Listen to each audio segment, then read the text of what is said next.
ఏలూరు జిల్లా జంగారెడ్డిగూడెంలో దివంగత ప్రముఖ గాయకుడు ఎస్పీ బాలసుబ్రహ్మణ్యం విగ్రహాన్ని ఆయన తనయుడు ఎస్పీ చరణ్ ఆవిష్కరించారు. ఈ సందర్భంగా బాలసుబ్రహ్మణ్యం అభిమానులు ఎస్పీ చరణ్ కు ఘన స్వాగతం పలికారు.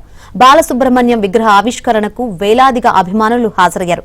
లక్షలాది అభిమానుల హృదయాల్లో పాటల రూపంలో బాలసుబ్రహ్మణ్యం సజీవంగా ఉన్నారని చరణ్ తెలిపారు.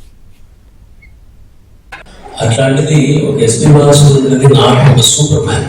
ఆయనకి చాలా అంటే ఎక్కడ ఉంటుందండి అసలు.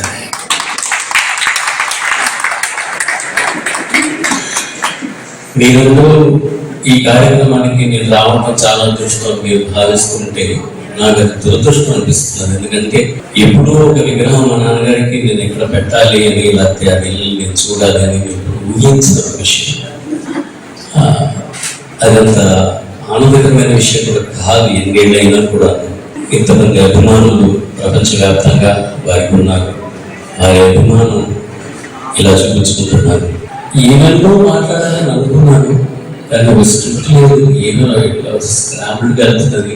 ఇట్లాంటి ఒక ఊళ్ళో చిరస్థాయిగా ఆయన పేరు గుర్తుండిపోయేటట్టుగా అద్భుతంగా చెప్పిన శిల్పి దయాళ్ గారు, ఆయన దృఢమైన సంకల్పం మా మాస్టర్ శాస్త్రి గారు, ఆయన వారికి సహకరించిన ఎంతో మంది గవర్నమెంట్ లెవెల్లో, కమ్యూనిటీ లెవెల్లో ఎప్పుడు వారైనా అందరినీ ఒత్తి చేర్చారు శ్రీమతి తరాజు బాలసుబ్రహ్మణ్యం. సో మీ అందరికీ మా కుటుంబ సభ్యుల తరఫు నుంచి సర్వదా తెలుపుకుంటూ